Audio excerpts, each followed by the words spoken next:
بسم الله الرحمن الرحيم.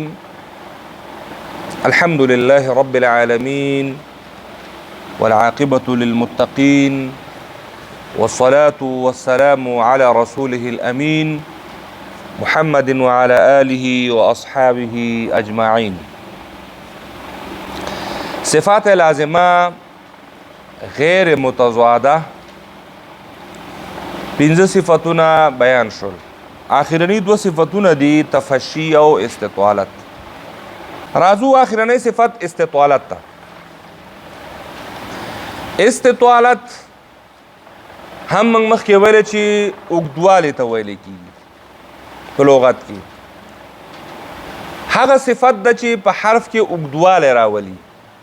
حرف د خپل عادي حالت نه لږ اوږدی او په اصطلاح کې د دې معنا دا شوه چې د دې حرف د ادا کولو په وخت کې د استطالت حروف څو دي؟ یو ده. کوم یو ده؟ ضاد. ضاد ته په وخت د صفت استطالت کې ته مستطیله حروف ویل کېږي. څه شی؟ مستطیله.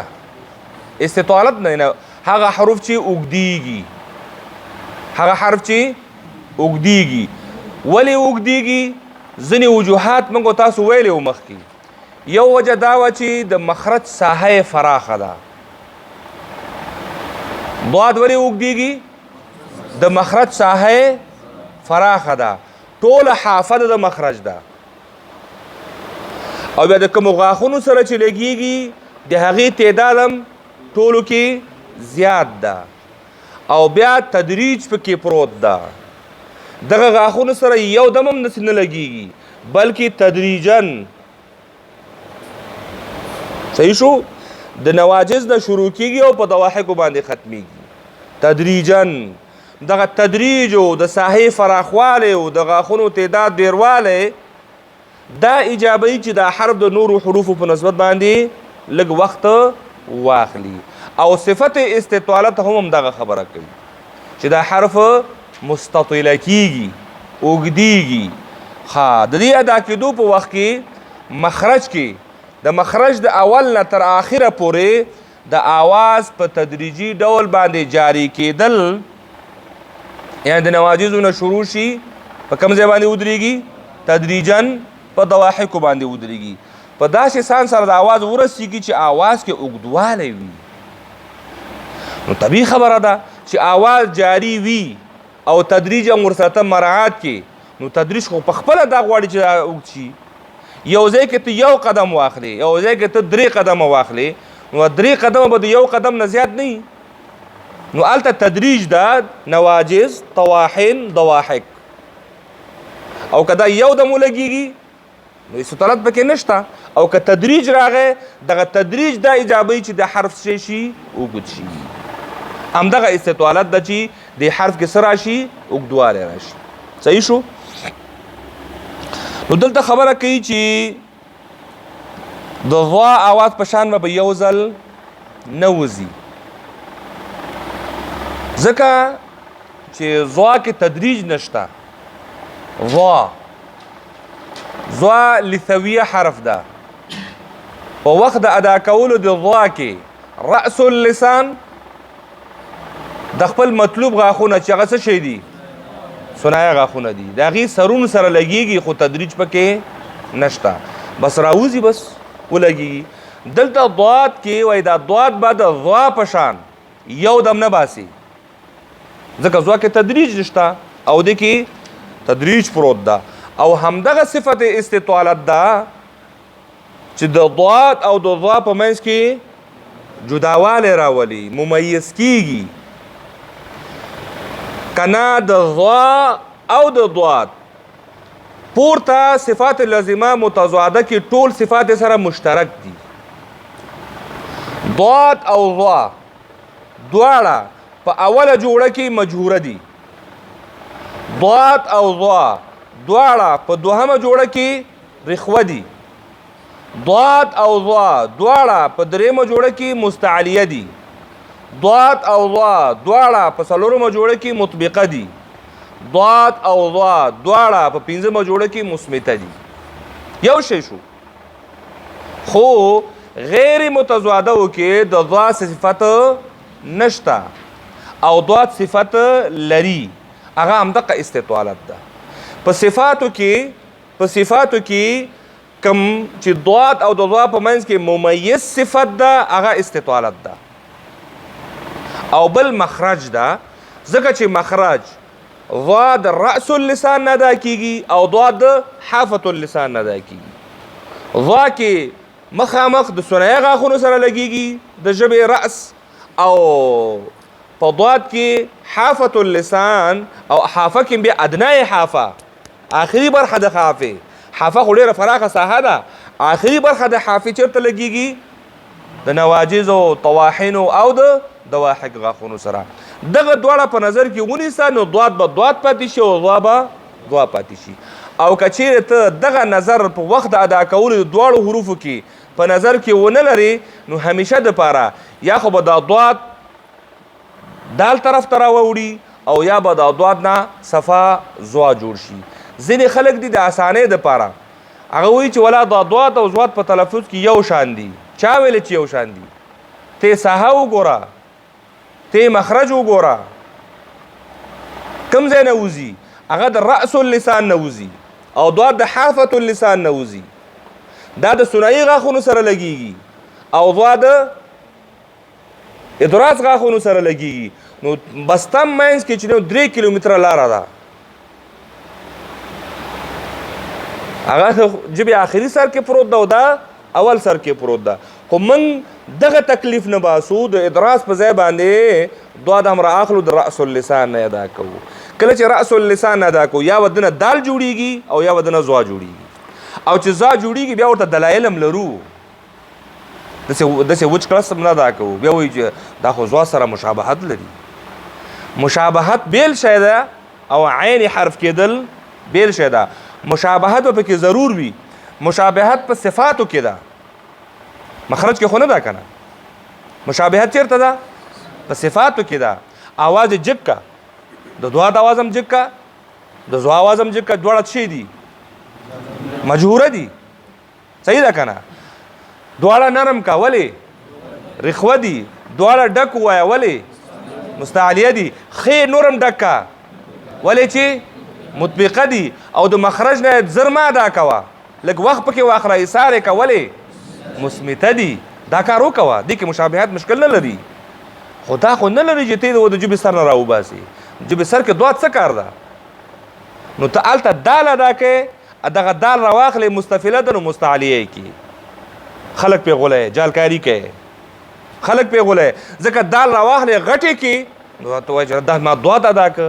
نو ضاد پر رأس اللسان کې هیڅ تعلق نشته.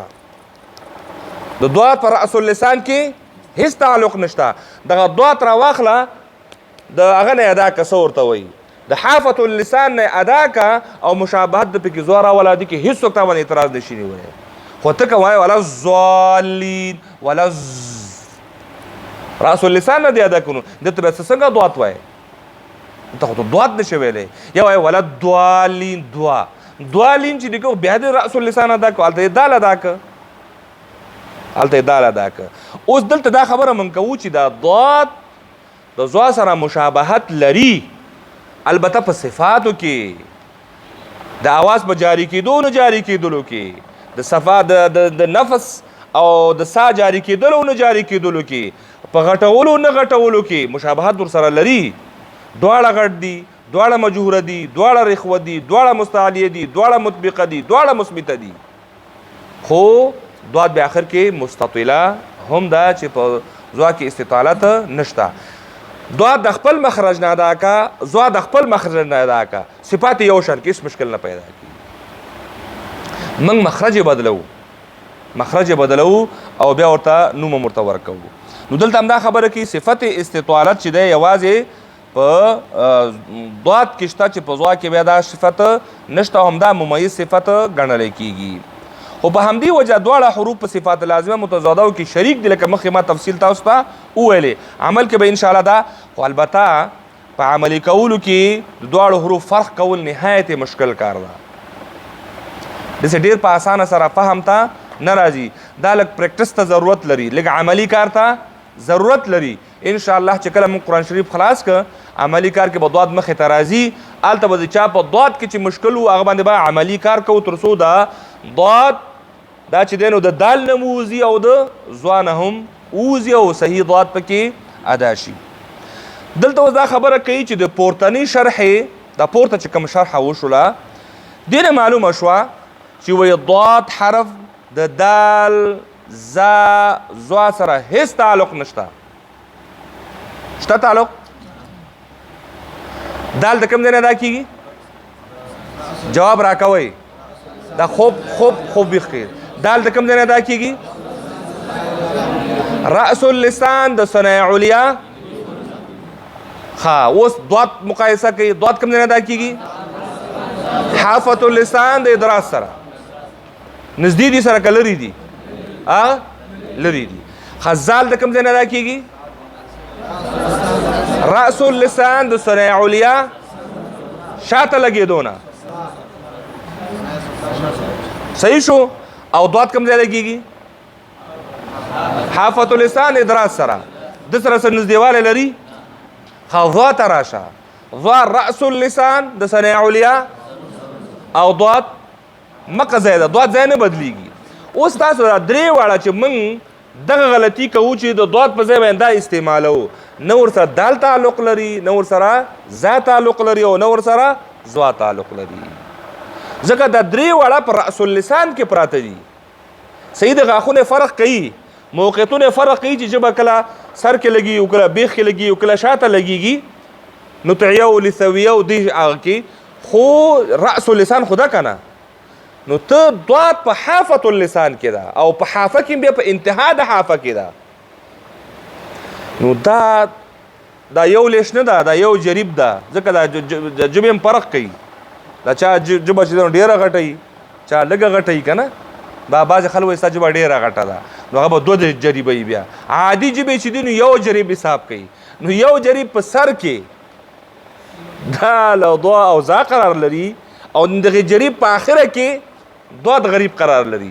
موږ دا ضاد را اخلو دا ټول ساحه پرېږدو وایي دا درېدل ته دي دا مرسل ته نږدې که چې څه تکلیف به باسي هغلته تدریج کوه او څه کوه او څه کوه که نه. نو دال غریب په ځای باندې ضاد هلته څنګه شي نصب شي. بیا دې ته موږ نوم ورکوو د ضاد او چې ورته وایي دا خو غټ ده نو دال را غټ کو بیخي نور یې مران کو. نو اصل حقیقت دا ده چې دا د درې واړو حروفو سره تعلق نه لري. ځکه چې دا ما چې تاسو ته کوم خبره وکوه دال د ضاد سره بغیر د جهر نه بل ګوره مخرج کې خو مې درته وویلې اوس صفاتو کې خبره وکوئ. دال مجهوره ده او ضاد مجهوره ده دلته سره شریک دي خو درېیمه جوړه کې بیا دال شدیده ده او ضاد رخوه ده. بلې جوړې ته راشي دال مستفله ده او ضاد مستعلیه ده. بلې جوړې ته راشي دال منفتحه ده او ضاد مطبقه ده. صحیح شو؟ اخو ته اسمات ده بیا اسمات نه ورسره د هغې په جواب کې دلته دال کې قلقله ده بیا په ضاد کې قلقله نشته. ضاد کې بیا استطالت ده چې هغه بیا په دال کې نشته. بیل تر سره شوی شو جدا شو. صحیح شو؟ یوازې په دوو صفتونو کې سره یو ځای کېږي نور صفتونه هم سره فرق کوي. همدغه شان و زال ته راشه. زال دلته مجهوره کې سره شریک دي رخوه کې هم دي خو هلته مستعلیه کې بیا نه دي مطبقه کې بیا نه دي هغه کې بیا ته استطالت ده. درې صفتونه بیا دلته پیدا شو چې د زال او د ضاد ترمنځ جداوالی راولي. یوازې چې پاتې کېږي هغه ضا ده چې په صفاتو کې سره ورتوالی لري خو دې ورتوالی دا معنا کله هم نه ده چې دا د یو شان ادا شي. بیا د دې ضرورت څه و که دا د فرق نه جوړوو که د که معنا کې تغییر نه راوسته که د ضاد په ځای باندې ضا او د ضا په ځای باندې ضاد ویلو باندې هیڅ تغییر نه راته بیا ضرورت څه و چې عربي نحوي شروف جوړول. ولې اته ویشې نه جوړو یو حرف پکې کم شوی و که نه یو شی دی وی لکه دا موږ چې وایو یو شی وایو که نه بیا د دې ضرورت څه و. نو دې نه معلومیږي که ضاد په ځای باندې ضا راشي او د ضا په ځای باندې ضاد راشي د هغې کلمې معنا په خپل حال باندې نه پاتې کېږي. دې مثالونه ما تاسو ته ډېر درکړي دي. اوس چې ځای مثلا یو ځای کې ضاد راشي هغه به کلمه به یوه معنا ورکوي او که هلته ضا راشي د کلمه بیا بله معنا ورکوي. لکه زه کله بار بار دا مثالونه بیانوم لکه ضل ضاد سره څه معنا ورکوي ضال او مضل ګمراه او که دغه ضاد په ځای باندې ظل راواړو څومره فرق راغی وکه ته جمعې خطبه وایې مولوي صاحب محترم قاري صاحب محترم من یضلل الله فلا هادی له من یضلل الله دا که د ضاد تلفظ که د ده معنا به څه شي ته پې لږ سوچ وکړو تا ورته فکر نه دی کړی ته داسې فکر کوې د ضاد او ضاد که یو شی وایي نو پروا نه کوي پروا کوي معنا بدلیږي من یضلل الله او من یضلل الله یز چې ضاد تلفظ شي دا فرق کوي معنا بدلیږي نو چې معنا بدلیږي نو صحیح ده دلته مشابهت موجود ده مشابهت موجود ده بالکل جهر پکې راولا رخوه پکې راولا استعلاء او اطباق پکې راولا اسمات پکې راولا خو دې دا معنا نه ده چې دا حرف د خپل مخرج نه راوباسو هغې مخرج ته یې بوځه کورې ورته مه بدلوه رنګ روغنې بدل کا کورې مه بدلوه ځکه ضاد خپل کور نه ادا کا حافة اللسان د دراز غاښونو سره ولګوه دا کور ده دا محل د خروج ده مخرج څه ته وایي محل د خروج کوم ځای چې حرف ادا کیږي او مغه ځای نه ادا کا مجورم ادا کا رخوه ادا کا مجوره رخوه کا مستعلیه مطبقه کا مسمته کا او مستطیله کا هیڅ مشکل پکې نشته زوا بیا چې دا ټول شیان پکې راوله استطالت پکې مراوله نو دا مشابهت به پکې راځي ولو ګوره ژبې څوکه مه لګوه د ژبې بیخ ولګوه د آواز کې لږ غونې مشابهت د زوا پکې راځي هم دقه د صفاتو د تاثیر د په هغې باندې ځکه چې شپږو صفاتو کې پنځه صفاتو کې دا دواړه حروف سره څه شی دي یو دي نو چې یو دي لږ غونې قواره برابر راځي دوه کسه هلته ودروه یو قسم قد و قامت هم یو شی وي قد و قامت هم یو شی وي جامې هم یو شی واغوندي صحیح شو پکول دې یو شان په سر کې صادر دې یو شان راواخلي او چپلې دې یو شان وي چې مخ اخوي چې یاره دا قاری سید احمد پکې کم یو وي صحیح شو چې مخ راواړي نو قاری سید احمد تر کې به چشمي ولا چشمو ولا پکې قاری سید احمد ده دغه چشمې پکې صفت استطالت غو نه بیل معلومیږي چې دا پکې د غزه بغبل کې نشته خبر اورسیدلې یعنی پنځه صفات به ټول یو شان جامع یو شان واسکټ یو شان پټکې یو شان قد قامت یو شان چپلکه یو شان خو یو فرق پکې شته کنه بیا ته دې ته ویلې شي تاسو ټول یو شان دا یو نوم د تاسو دوه ته صحیح ده دوه کسانو ته یو نوم ورکولای شي واړه واړه ماشومان چې خلک ورته دښمني کوي زما د زوی نوم یې وایي خیدا په خوده دا کلیوالي ژوند کې نه دا نوم انتقالول بل کورنۍ ته کله کله د خفګان سبب ګرځي ما ته اکثر ملګري دوستان دیواران شاګردان زنګ وایي چې قاری صاحب لور مې شوې ده یا زوی مې شوی دی یو نوم راته انتخاب کا زه مغه مجلس کې ناسې ما ورته پلان کې نوم ورته ورکړم زه ورته زما نوم باندې کېده هغه وینا قاری صاحب دغه بیا ورته بل نوم ورته وښیم دا نوم ښه ده که نه چې هغه شي خپل لور مې ده وړه لور مې ده ټولو کې چې څوک مې وراشي ورته د مغې نوم ورته ورکوم زه ورته نجم النساء نوم ده چې څوک راته د لور زنګ ووایي چې لور مې شوی زه ورته نجم النساء نوم پې کېده بیا وایي یا دا شته یا دا سخت ده رښتیا لږ سخت ده دا ډاکټرانو ته چې کله د کلینیکونو ته لاړ شي دغه لیکلی نه شي بیا کله څو ځلې داسې شوي چې بېرته راغلي چې دا نوم ولیکه څه رقم ولیکو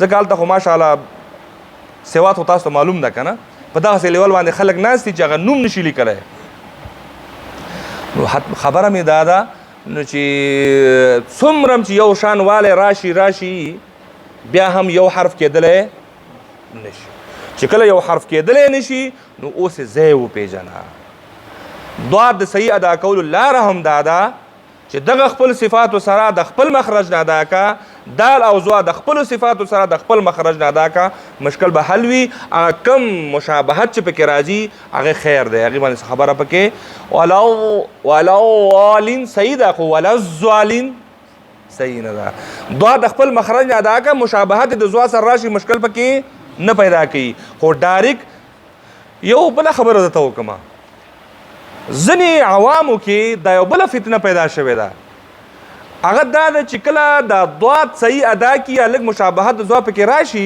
یو بله ټاپه پې ولګي وایي دا وایي وهابي شوی دی ولا ظالین وایي یا پنځپیری شوی دی ولا زوالین وایي د خدای انصاف دار او دې کې د وهابیت او د پنځپیریت او څه خبره پکې نشته. دا جهالت د خپله جهالت ده. په ځای د دې چې دا وایي چې دا ټکي غلط وایي نو دا که هر نظریه والا موږ د ټولو نظریه والاو ته خپل په خپل ځای باندې هغه نه لرو، هر څوک په خپل هغه باندې پوهېږي، ټولو ته احترام لرو. خو دلته د دې موضوع بیخي شته نه، ځکه دا د فقهي موضوع نه ده. هغه غریب غلط شوی ده که هغه هر مکتب فکر سره تعلق لري، که هغه ولا زوالین وایي نو ولا زوالین ورته چا مکتب فکر والا ورته نه دي ویلي چې داسې ووایه، هغه د خپله ځانه یو شی ایجاد کړی دی. نو دا موږ یو بل هغه راغستی دی. دې شیانو ته ګورې فکر دا د چا د پېژندلو معیار نه دی چې په دې باندې تاسو خلک وپېژنئ چې دا ولا دوالین وایي نو دا به صحیح مذهبي وي، که دا ولا زوالین وایي دا به بې مذهبه وي. دا غلطه خبره ده، دا د هغې سره هېڅ تعلق نه لري. دا زموږ جهالت دی چې موږ پرې نه پوهېږو نو بیا هغې نه دغسې مطلبونه ترې نه واخلو. دا یو جمله معترضه و پکې راغله. ښه خبره دا ده چې دغه باندې لږ بحث کوو. دغه عبارت زه ویمه د کتاب د عبارت تاسو راته لږ متوجه شي چې کوم ځای کې تشریح وړو بیا هلته بیا تشریح ورکوو. وایي د پورتني شرح څخه دا معلومه شوه چې د ضاد حرف د دال زا او ضاد سره هیڅ تعلق نشته، ځکه چې دال د ضاد سره بغیر د جهر د صفت نه بل هیڅ صفت کې سره شریک نه دی. ولې چې دال شدیده ده، مستفیله ده، منفتحه ده، مثبته ده او د قلقلې صفت پکې هم شته. خو په ضاد کې باید رخوه ده، مستعلیه ده، مطبقه ده، مثبته ده او استطالت ده. دا وګوره ټول سره ضدین دي، دواړه په یو ځای کې نه جمع کیږي. همدغه شان د زال زا هم د ضاد سره صرف په جهر او په رخوت کې سره شریک ده او په ذا کې صفت السفیر هم پکې موجود ده، په ضاد کې نشته. نتیجه دا شوه چې ضاد مشابهت صرف او صرف چا سره لري؟ د ضا سره لري، بل یو حرف سره هم مشابهت نه لري. نو پاتې شو مخرج. که چیرې ضاد او د ضا مخرج بیل بیل وي نو ضاد او دال همدغه شان ضاد د زال همدغه شان ضاد د زا څخه هم مخرجونه څنګه دي جدا دي. په دې مخکې ما تفصیلي خبره وکوله، ټول مخرج او صفات مې ټول مقایسهیي ولوستل، صحیح شو. نو دې خبرې خیال ساتل اوس پکار دی چې ضاد او ضا کې اگر چې مشابهت ډیر زیات ده، اگر چې څومره زیات ده، 15 صفتونه یو شی دي، 15 صفتونه صحیح شو که نه، 15 واړه صفتونه یو شی دي، مشابهت زیات ده، نو بیا هم دا دواړه یو حرف نه دي. مشابهت زیات ده خو یو حرف کله هم نه دي چې ته ډاډه زړه باندې د ضاد په ځای زوا ووایې او د زوا په ځای باندې ضاد ووایې، داسې نه شي کولی. که څومره مشابهت ده، مشابهت به وي خو یو حرف کېدلی نشي، بلکې دا دواړه جدا جدا حرفونه دي. ما مخکې درته وویلې که دا دواړه یو وای بیا دې ضرورت نه و چې موږ وایو چې د عربي حروف 9 دي، بلکې موږ وایو چې عربي حروف 8 دا دواړه خو په یو کې راځي، یو نه دي، مشابهت پکې شته خو یو نه دي. خلاصه دا شوه چې ضاد زوا په شان ادا کول خو پر او نرم پکار دي. هغه هم پر ده او هغه هم نرم ده، دا هم پر ده او دا هم نرم ده. ولې نرم ده؟ ځکه دواړه رخوه دي. ولې پر ده؟ دواړه مستعلیه مطبقه دي. نرم به ادا کوي او پر به هم یعنی ډک به ادا کوي، مفخم به ادا کوي. دواړو کې 2 درجې تفخیم ده، مستعلیه مطبقه دي، دواړو خبره ته کوي. دا کارو پکې کوي خو هغه د خپل مخرج د حافة اللسان نه چې ادراز غاښونو سره ولګېږي، صحیح شو، د رعایت ساتلو سره صفت استطالت پکې هم راوله، په خپله ضاد د ځوانه څه کېږي جدا کېږي.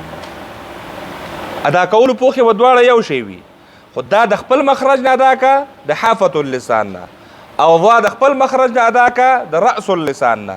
هغه د ثنایه غاښونو سره ولګوه او دا د ادراز غاښونو سره ولګوه، د دواړو خور به سره خپلو کې څه شي جدا شي. د استطالت مطلب دی وایي چې د استطالت مطلب دا نه ده چې موږ وایو چې دا حرف اوږد ده، اوس آواز راواخله په دې حرف باندې ودرېږه، آواز زنګوه چې اوس حرف اوږد ومنو. دا مطلب یې وایي کله هم نه ده چې دا آواز راواخل شي او په مخرج کې آواز څه وزنګول شي، ښه راایسار شي.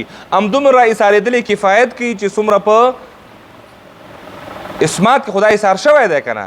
د اسمات په نورو حروفو په نسبت باندې لږ غونې ور اضافه کړه چې هغه تدریجي پکې ادا شي. بس استطالات دغه تدریج برخه پکې ادا شي، خپله دا اوږدوالی پکې راغی. دلته دا خبره کوي چې د آواز د زنګول چې ډېر وخته پورې یو ساعت یا مثلا یو ساعت د مطلب دا زموږ دغه د 15 دقیقې ساعت نه یادوي. ګوره یعنی وخت موږ خو لږ وخت هم چې دلته راشه هلکه راشه یو ساعت صبر وکړه راځم، هغه یو ساعت مهدب نه وي، دا یو دقیقه هم کله کله موږ ورته یو ساعت اطلاق کوو. دلته هم ګوره دا چې یو ساعت د هغه مطلب نه ده. ګوره دغه زموږ او ستاسو د اصطلاحي ساعت ده، صحیح شو؟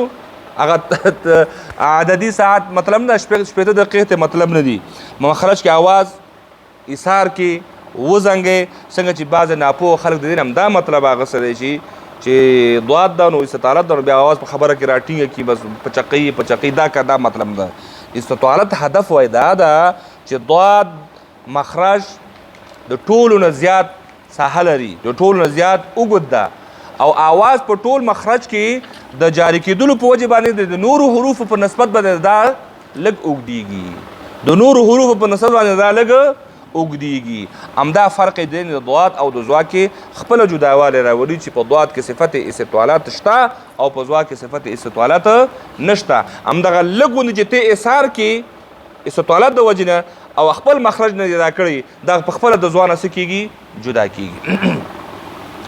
آخر کې خبره کوي چې ضاد دال ضاد د ضا سره او د دال نه د جدا ساتلو او د صحیح ادا کولو ترتیب دا دی چې ترتیب درته ښیي، طریقه درته ښیي څنګه کولی شو چې ضاد د ضا نه جدا ادا کو، څه ترتیب باندې، کومه طریقه باندې، په کوم ترتیب باندې.